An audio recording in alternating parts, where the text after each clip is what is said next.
Key comment that I have made is about Harriet Harman and her position in this report when, before she became chairman, she had publicly tweeted her criticisms and her disbelief in Boris Johnson. What I've noticed when watching Jacob Rees-Mogg is that he usually argues from a position of finding a tiny flaw in an argument and picking at it in the hope that it will undermine the whole thing. This is a case in point with the committee report on Boris Johnson on whether or not he misled Parliament. Well, let's let Jacob tell you, not once but 3 times, and stay for the end, where we see Mogg being put in his place when his point is completely quashed.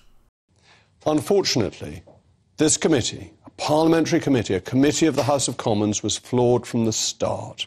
Harriet Harman should never have undertaken the role of chairman. Why? Because she'd tweeted her views of Boris before she took up the role. There's a clear principle in a parliamentary committee set by Lord Hoffman when he was on the Judicial Committee of the House of Lords. Lord Hoffman, because his wife was a member of Amnesty and he was ruling on Pinochet, was deemed to be an unsuitable person to have on that committee because of the potential appearance of partiality. No.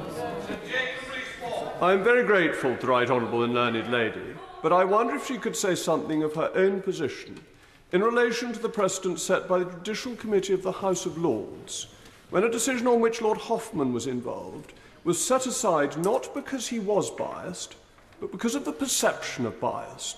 In relation to her famous tweets, how does she think she met the Hoffman test? Well, I'm happy to answer the point that's made. I was appointed by this House in the expectation that I would chair the committee with no one speaking against it. After the tweets were brought to light and were highlighted, because I am concerned about the perception of fairness on the committee, and I agree that perception matters, I made it my business to find out whether or not it would mean that the government would not have confidence in me if I continued to chair the committee.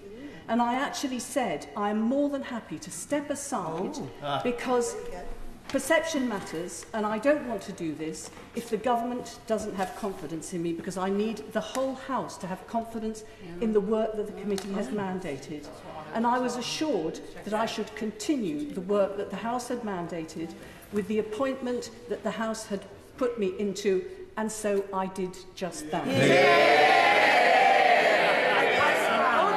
think that's a mic drop. I think that's a mic drop. Click here for more Mogg.